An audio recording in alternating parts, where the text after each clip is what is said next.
이번 시간에는 저희가 예배에 관한 부분들을 계속 다뤄봤는데 예배와 하나님의 영광에 대한 부분을 다뤄보도록 하겠습니다. 먼저 성경에서는 하나님의 영광에 대한 언급이 출애굽을 하면서부터 나타나기 시작합니다. 하나님이 애굽 군대와 싸움으로써 당신이 여호와임을 애굽 사람들로 하여금 알게 하는데 선교사인 스티븐 호돈이라는 사람이 하나님의 영광에 관한 이야기라는 책을 썼는데요. 그 책 내용에 하나님은 영광을 받기 위하여 영광을 나타내시는 하나님이라고 말하고 있습니다. 우리가 말씀 출애굽기 14장 15절에서 20절 말씀에 나와 있는데요. 거기 17절에 보면 내가 애굽 사람들의 마음을 완악하게 할 것인즉 그들이 그 뒤를 따라 들어갈 것이라. 내가 바로와 그의 모든 군대와 그의 병거와 마병으로 말미암아 영광을 얻으리니 18절 내가 바로와 그의 병거와 마병으로 말미암아 영광을 얻을 때에야 애굽 사람들이 나를 여호와인 줄 알리라 하시더니, 이 말씀을 통하여서도 애굽 군대를 하나님이 싸우시면서 그것으로 말미암아 영광을 드러내신다는 말씀으로 알 수 있습니다. 그래서 다시 말해서 하나님은 당신이 영광을 받는 것을 무척이나 원하고 계시고 그의 모든 역사는 영광 받기 위함임을 알 수 있습니다. 우리가 요한복음 14장 13절은 한 목소리로 읽어보겠습니다. 너희가 내 이름으로 무엇을 구하든지 내가 행하리니 이는 아버지로 하여금 아들로 말미암아 영광을 받으시게 하려 함이라. 제가 나눠준 그 강의 안 뒤쪽에 보면은 뒷페이지 3페이지 4페이지쯤에 말씀을 제가 같이 해 두었거든요. 그러면은 그것을 보시고 같이 읽어보시면 되겠습니다. 이 말씀을 통하여서도 아버지로 하여금 아들로 말미암아 영광을 받으시게 하려 함이라라는 말씀을 알 수 있습니다. 이후에 하나님의 영광은 성막 또는 성전과 같은 예배에 관련되어서 구체적으로 언급하고 계시는데요. 이 시간에는 성경 말씀을 통하여서 예배와 관련된 하나님의 영광에 대하여 알아보도록 하겠습니다. 이번 성막과 영광, 먼저 출애굽기 25장 8절 내가 그들 중에 거할 처소를 그들이 나를 위하여 짓되, 그 다음 출애굽기 40장의 17절에서 38절의 말씀은 긴 구절이지만 그 중에서 33절에서 38절을 볼 텐데요.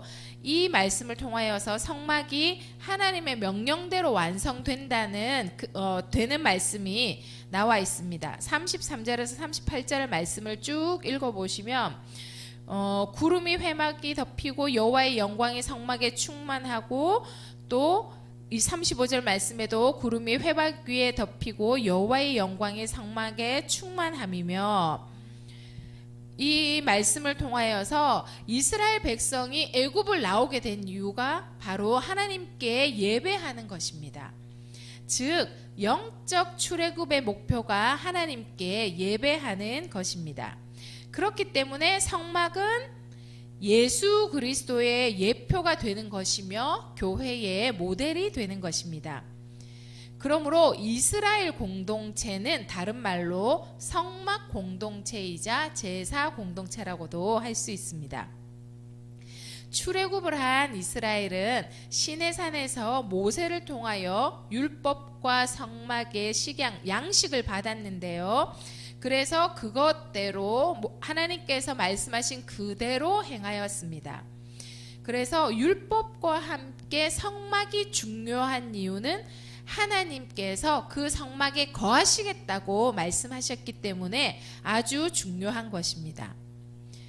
우리가 출애굽기 25장 8절 말씀에도 내가 그들 중에 거할 성소를 그들이 나를 위하여 짓되 라는 말씀을 통하여서 알 수 있는데요. 성막은 하나님의 집 이라고 볼 수 있습니다. 그리고 그 성막은 출애굽 후에 2년 동안 지어졌고 2년 후에 완성이 됩니다. 출애굽기 40장 17절 말씀, 둘째 해 첫째 달 곧 그 달 초하루에 성막을 세우니라. 이렇게 성막이 완성되면서 하나님의 영광이 그 안에 충만하고 구름이 성막 위에 떠오르면 그 이스라엘이 이제 발행하기 시작하는 것입니다. 그렇다면 성막은 어떠한 구조로 되어 있는지 제가 그림을 거기에 그려뒀는데요. 한번 보시면 그 그림에서 오른쪽으로 번제단 문 되어 있는 그쪽이 동쪽입니다. 그쪽을 동쪽으로 속죄소가 그림에 속죄소가 나타나 있는 것이 서쪽, 그 다음 아래쪽 남북 해서 동서남북을 표시하면 되겠습니다. 그렇다면 이 성막이라는 것은 우리가 가로 45m 정도 되고요. 세로가 22.5, 25.5 정도가 됩니다. 그렇게 해서 성경 말씀에 보면 성막을 중심으로 하여서 12지파가 동서남북으로 나뉘어서 생활을 하게 되는데요. 동쪽, 그 문 쪽으로는, 성막 문 쪽으로는 유다와 이사갈, 스불론, 그 다음 서쪽은 베냐민, 므낫세, 에브라임 지파, 남쪽은 갓, 시므온, 루벤 지파, 북쪽은 단, 아셀, 납달리 지파가 이렇게 중앙에 성막을 두고 진을 치고 살았습니다. 그래서 이스라엘 민족은 구름이 성막 위에 떠오르면 구름의 인도하심을 따라 구름의 인도를 따라서 이동을 하였습니다. 그리고 구름이 떠오르지 않을 때는 떠오르는 날까지 그곳에 머물렀습니다. 출애굽기 40장 34절에서 38절의 말씀에도 그것을 알 수 있는데요. 34절, 구름이 회막에 덮이고 여호와의 영광이 성막에 충만하였습니다. 그리고 36절, 구름이 성막 위에서 떠오를 때는 이스라엘 자손이 모든 행진하는 길에 앞으로 나아갔고, 37절, 구름이 떠오르지 않을 때에는 떠오르는 날까지 나아가지 아니하였으며 라는 말씀을 통하여서 구름이 떠올라서 구름을 따라서 행진하다가 구름이 그곳에서 멈추면 그곳에 이제 이스라엘 백성들이 머물러 있었던 것을 알 수 있습니다.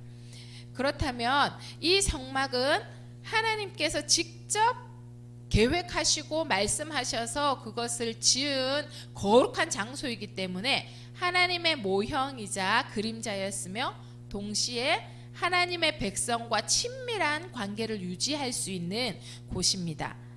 이 성막 안에 있는 그 전체적인 이 그림에서 번제단, 물두멍, 그 다음에 성소와 지성소로 나뉘고 성소 안에는 금등대, 진설상, 분향단, 그 다음에 지성소 앞에 휘장이 쳐져 있고 그 안에 이제 법궤가 있고 속죄소, 사은좌라는 그 속죄소가 있는 그 성막의 그림을 통하여서 기독론적인 해석을 어떻게 할 수 있느냐에 대한 부분도 지금 한번 알아보겠습니다.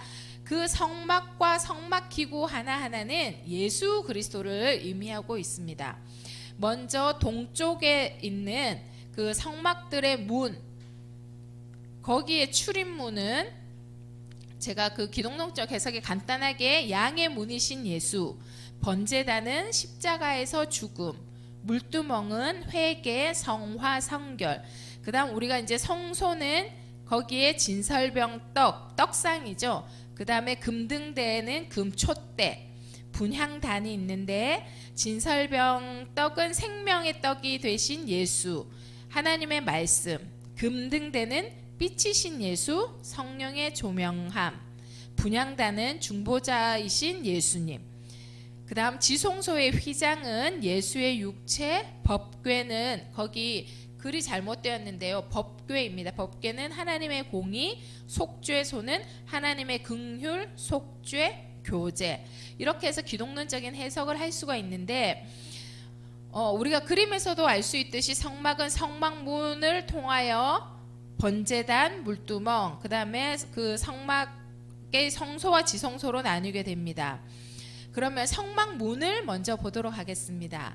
성막은 가장 동쪽에 위치한 10m 정도 길이의 큰 문입니다. 성막으로 들어가는 문은 단 하나, 이쪽 문입니다. 동쪽에 나 있는 이 문 하나를 거쳐야만 성막으로 들어갈 수 있는데요. 이것은 오직 예수 그리스도를 통하여서만 허락하신 하나님의 구원의 계획을 있다는 것을 상징적으로 나타내는 것이기 때문에 문은 여기에 있는 단 하나입니다. 그래서 예수 그리스도를 통하여서 하나님 앞에 들어올 수 있다는 것을 나타내고 있습니다. 출애굽기 27장 16절에서 17절에 뜰 문을 위하여는 청색, 자색, 홍색 실과 가늘게 꼰 배실로 수놓아 짠 20규빗의 휘장이 있게 할지니 그 기둥이 내치요 받침이 내시며 뜰 주위 모든 기둥의 가름대와 갈고리는 은이요 그 받침은 노시며 해서 하나님께서 그 모든 것을 말씀으로 말씀해 주셨고 그것을 그대로 진행하여서 이 말씀을 통하여서 우리가 알 수 있는 것은 동쪽으로 나 있는 그 문을 통하여서만 들어갈 수 있다는 것, 그것이 곧 예수 그리스도를 통하여서만 하나님께로 나아갈 수 있다는 것을 상징하고 있습니다. 그 다음 번제단, 성막문을 지나면 성막 앞에 넓은 뜰 가운데에 번제단이 있습니다. 이 번제단은 하나님께서 정하신 동물을 악한 인간의 죄를 대신하여서 희생 제물로 태우는 곳이었습니다. 번제단에서 바칠 수 있는 동물은 수송아지, 염소, 양, 비둘기였고 번제단의 불은 하나님께서 내려주셔서 제사장은 이 불이 꺼지지 않도록 관리를 했습니다. 하나님께서는 번제단을 통해 희생 제물을 받으시는 이유는 인간의 죄를 대속하기 위해 희생양이 되실 예수 그리스도의 십자가의 죽음을 보여주시기 위함입니다. 그 말씀도 출애굽기 27장 1절에서 8절의 말씀에 이제 어떻게 지어야 되는지 그 말씀을 통하여서 알 수 있습니다. 그 다음 번제단을 지나 물두멍이 있는데요. 이것은 물이 가득 차 있는 물두멍이 있습니다. 하나님께서는 제사장이 성막에 들어가기 전과 번제단의 제물을 바치기 전에 반드시 물두멍에 물로 손과 발을 씻어야지 죽음을 면할 수 있다고 말씀하셨습니다. 물두멍에서 손과 발을 씻는 행위는 인간에게 남아있는 죄를 거룩한 물로 씻어 하나님을 만날 수 있는 정결한 상태로 만드는 것을 나타냅니다. 즉 인간의 죄를 씻어주신 예수 그리스도의 거룩한 보혈을 상징합니다. 이것은 성경 말씀에 출애굽기 30장 18절에서 20절 말씀을 통하여서 물두멍을 어떻게 만들어야 하는지 알 수 있습니다. 지금 그 성막에 대하여서 우리가 그 성막을 공부하는 것이 아니기 때문에 그 예배와 하나님, 성막과 하나님의 영광에 대한 부분이기 때문에 그냥 간단하게 설명만 하고 넘어가도록 하겠습니다. 그 다음 이제 성소입니다. 동쪽에 나 있는 성막들의 문을 지나서 번제단과 물두멍을 지나면 성소와 지성소로 나뉘어지는 성막으로 들어갈 수 있습니다. 성막의 천장에는 배실과 색실로 만든 휘장 위에 염소털로 만든 휘장을 얹고 그 위에 붉게 물들인 순양의 가죽으로 만든 막을 얹고 그 위에 다시 해달의 가죽으로 만든 막을 얹었습니다. 그것은 출애굽기 25장 23절에서 40절까지의 말씀을 통하여서 자세히 알 수 있는데요. 성소에서는 지성소로 들어가기 전에 정결한 예식을 치렀습니다. 우리가 그림에서 보듯이 성소의 오른편에는 떡상이 놓여 있어서 하나님께 바치는 거룩한 진설병을 항상 놓아두도록 했고요. 왼쪽에 있는 금등대는 등잔의 불이 꺼지지 않도록 했습니다. 그리고 성소 앞에 분향단은 제사장은 아침 저녁으로 향을 피웠고 향 역시도 꺼지지 않도록 관리를 했습니다. 하나님께서는 모두 금으로 만든 성소 안에 그 기명들을 통해서 예수 그리스도를 보여주고자 하셨습니다. 떡상 위의 떡은 생명의 말씀이신 예수 그리스도를, 등잔불은 빛이신 예수님, 그리고 분향단은 하나님과 인간의 중보자이신 예수 그리스도를 상징하고 있습니다. 출애굽기 25장 23절에서 40절 말씀을 조금 이따 쭉 한번 읽어보시면 알 수 있습니다. 그리고 휘장은 성소와 지성소를 가리고 있는 그 가림막인데요. 하나님께서는 지성소와 성소를 휘장으로 나뉘게 하셨고 지성소의 출입을 엄격하게 제한하셨습니다. 인간은 죄 많은 속성 때문에 거룩하신 하나님을 직접 볼 수가 없었습니다. 왜냐하면 하나님을 직접 대면할 때는 곧바로 죽음이기 때문에 하나님께서는 그것을 이스라엘 백성들을 보호하기 위하여 지성소를 가리는 휘장을 두게 하셨습니다. 휘장의 구조에 대하여서는 출애굽기 26장 31절에서 33절의 말씀을 통하여 알 수 있습니다.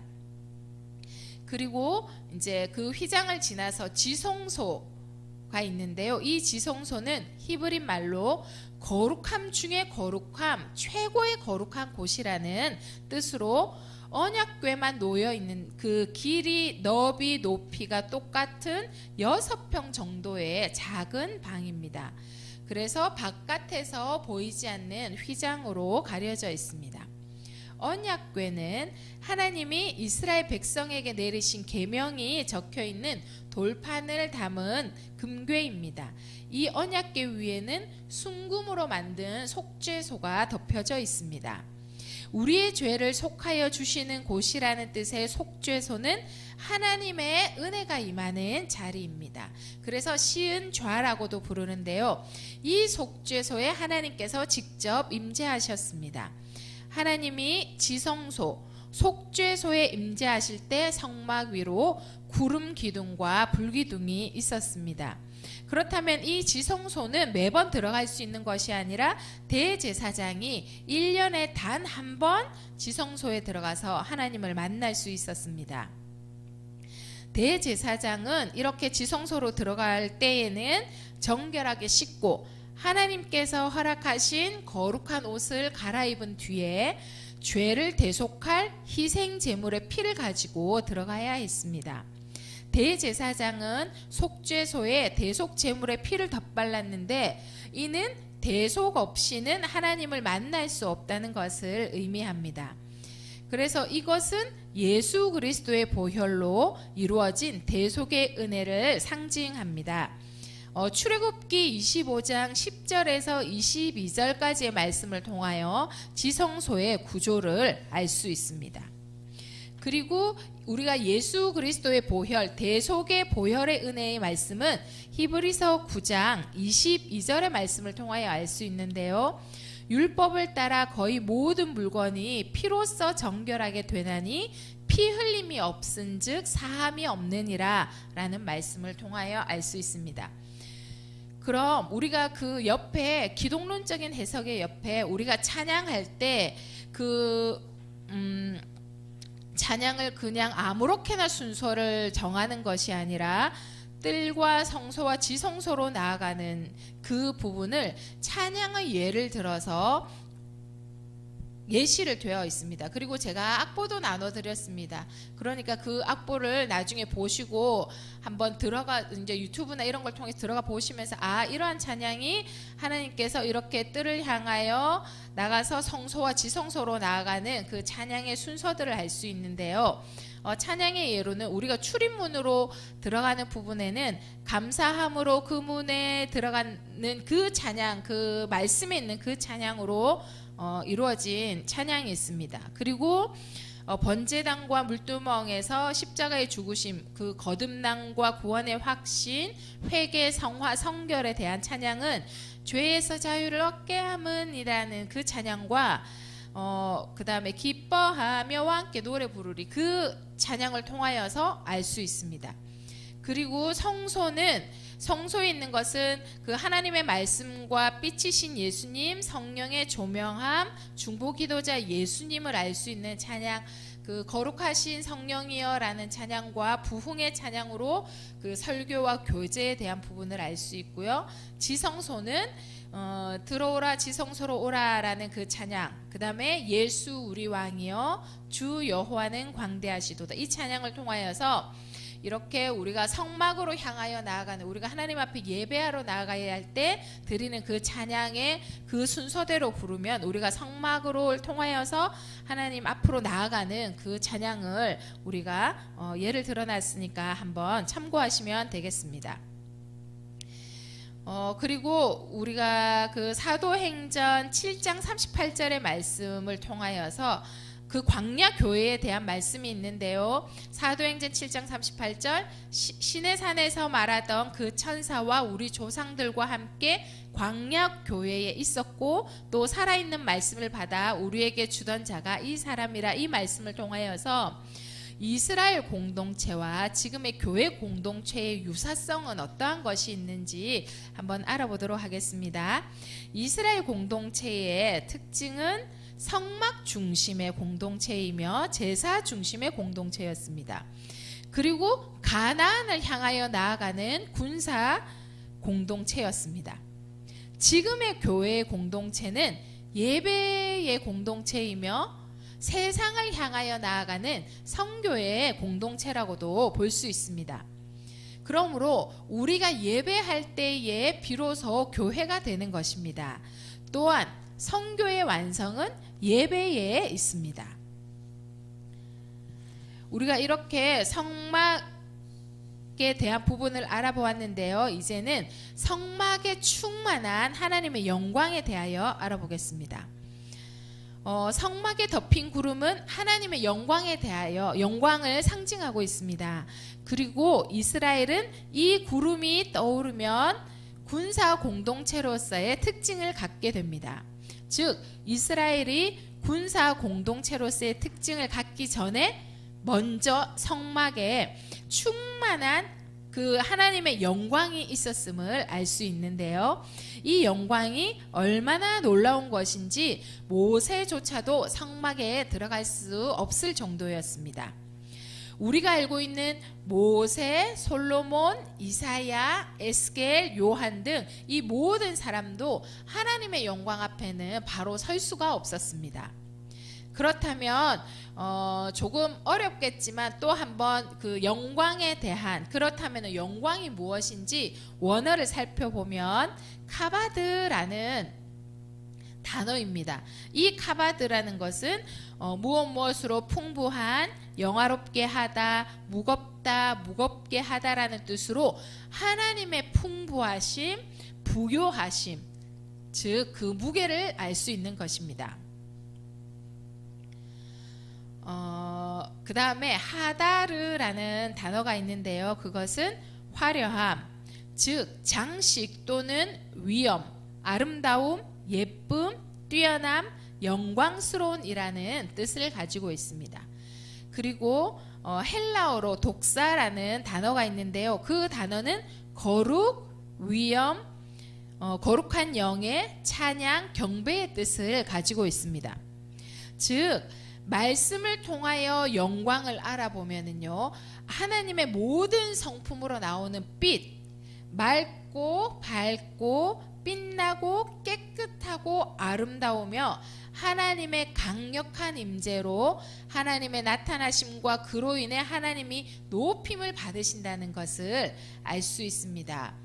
우리가 그 기타의 1번 하나님의 모든 성품으로 나오는 빛, 이 여기에서 우리가 말씀을 통해서도 알 수 있는데요. 에스겔서 1장 28절, 고린도후서 3장 7절, 요한계시록 1장 12절에서 16절, 계시록 21장 11절, 23절, 야고보서 1장 17절, 말라기서 4장 2절 이렇게 이 말씀들을 통하여서 알 수 있는데요. 이 말씀 중에서 우리가 말씀을 한 구절만 한번 보겠습니다. 요한계시록 21장 11절 말씀. 하나님의 영광이 있어 그 성의 빛이 지극히 귀한 보석 같고 벽옥과 수정같이 맑더라. 모든 말씀을 다 읽어보면 좋겠지만 시간적인 제약이 있어서 이 한 가지 말씀을 읽음으로써 하나님의 모든 성품으로 나오는 빛이 정말 귀한 보석과 같은 수정과 같은, 그래서 맑고 빛난다라는 것을 알 수 있습니다. 우리가 하나님의 영광이 성막에 충만함으로써 성막이 완성되는 것입니다. 그래서 우리가 온전한 예배로 나아갈 수 있는 것입니다. 온전한 예배는 끝까지 예배하는 것이며, 그것은 나도 하나님의 영광을 봤다라는 고백이 있을 때까지 예배하는 것이며, 그러한 믿음이 있을 때까지 예배하는 것입니다. 그렇기 때문에, 그렇다면 우리가 이렇게 하나님의 영광을 우리의 삶에 어떻게 적용할 수 있을까요? 그것은 뜰에서의 예배인지 성소에서의 예배인지 지성소에서의 예배인지를 통해서 알 수 있는데요. 뜰에서의 예배라는 것은 그 뜰에서 우리가 그 앞에서의 그림처럼 번제단과 물두멍을 통하여서 알 수 있다는 것이 그냥 죄사함의 확신으로만 끝나고 있는지를 살펴보면 됩니다. 즉 우리가 구원을 받았는지 안 받았는지에 대해서만 집중하고 있다는 것 있으면 그것은 뜰에서의 예배로 끝나는 것이 되는 것입니다. 그리고 성소에서의 예배인가는 어떻게 알 수 있냐면, 우리가 하나님의 말씀을 묵상하고 중보 기도하고 그러한 삶을 살고 있지만 또 우리가 또 3, 4개월 만에 막 부흥회를 찾아가고 그렇게 해야지 되는 사람들을 나타내는 것, 즉 하나님 앞에 온전한 영광을 우리가 알지 못하기 때문에 묵상하고 말씀을 읽고 나아가지만 부흥회를 통하여 또 그 갈급한 그 심령을 부흥회나 이러한 집회를 통하여서 그것들을 은혜를 받고 체험을 해야 되는 사람을 나타내고 있습니다. 그러면 지성소의 예배인가라는 부분에 있어서는 이것은 하나님의 영광을 경험하는 삶을 매일매일 살아가기 때문에 부흥회가 필요 없는 사람을 나타내고 있습니다. 그렇다면 우리가 뜰에서의 예배인지 성소에서의 예배인지 지성소의 예배인지를 한번 생각해 보시면, 우리가 어디까지의 예배를 드리고 있는지, 죄사함으로 인한 그 구원의 확신만으로 끝나고 있는지, 아니면 묵상을 하면서도 늘 그 갈급함으로 막 어느 집회나 부흥회를 찾아가고 있는지, 아니면 온전히 하나님의 영광과 하나님의 은혜가 충만하기 때문에 그것을 누림으로 인하여 하나님 앞에 그 어떠한 것을 막 갈급함으로 나아가지 않는 사람인지에 대한 것을 알아보면 되는데요. 우리가 그렇게 정말 온전한 예배를 통하여서 지성소로 나아가는 예배를 드렸다면, 하나님의 영광을 경험했다면, 하나님의 영광을 경험한 사람은 선교적인 삶으로 향하여 나아가야 되는 것입니다. 즉 섬김과 봉사와 구제와 사역과 선교, 이렇게 선교적인 삶으로 나아가는 것이 우리가 하나님 앞에 온전한 예배, 하나님의 영광을 우리가 충만하게 누렸다는 것을 알 수 있는 것입니다. 그렇기 때문에 우리가 그렇게 온전한 예배 없이 우리의 힘으로만 봉사를 드리는 것은 결코 그냥 우리의 의지로 드리는 것은 금방 지치게 되고 낙심하게 되지만, 하나님 앞에 온전한 예배로 하나님의 그 충만하신 영광에 가득 차 있다는 것은 우리가 그렇게 하면은 누가 무엇이라고 말하지 않아도 그것이 선교적인 삶으로 봉사하고 섬기고 구제하는 것, 그 삶으로 나아가게 되는 것입니다. 그렇기 때문에 우리는 늘 하나님 앞에 성령의 충만함을 구하고, 그리고 또 하나님 앞에 예배할 때 그저 단순히 하나님 나의 죄를 사하여 주심에 감사합니다, 거기서 끝나는 것이 아니라 하나님 앞에 늘 하나님의 그 영광을 충만하기를 원합니다. 하나님 그 성령으로 이 시간 충만히 부어주십시오라는 기도를 늘 끊임없이 해야 하는 것입니다. 민수기 10장 33절에서 36절의 말씀을 보면 쭉 읽어보면은 그 말씀에는 하나님의 영광이 있을 때에 쉼이 있고, 하나님의 영광이 있을 때에 안식이 있고, 하나님의 영광이 있을 때에 승리가 있음을 알 수 있습니다. 그렇기 때문에 우리가 제일 첫 시간에 말씀하였던 것처럼 무수히 많은 예배를 드리고 있지만 우리가 그 가운데에서 하나님의 영광을 경험하는 삶이 예배인지, 성령의 충만함을 우리가 입고 있는지를 늘 하나님 앞에 질문하시고, 하나님 오늘도 하나님 앞에 예배하러 나갈 때 그 성령 충만함을 주십시오, 하나님의 그 영광을 경험하는 삶이 되기를 원합니다라는 그 기도를 날마다 하나님 앞에 기도하시면서 그 예배가 하나님 앞에 영광 가운데 드려지는 예배가 되기를 원합니다. 기도하겠습니다. 하나님 아버지 감사합니다. 우리가 날마다 주의 영광을 내게 보이소서 기도하며 하나님의 영광이 충만한 그 예배를 드림으로 우리가 지성소까지 나아가는 예배로 나아갈 수 있도록 우리를 인도하여 주십시오. 그래야 해서 예배 가운데 하나님 평안과 쉼과 영적인 승리를 누리는 우리 모든 성도님들이 되기를 원합니다. 예수 그리스도 이름으로 기도드렸습니다. 아멘. 수고하셨습니다.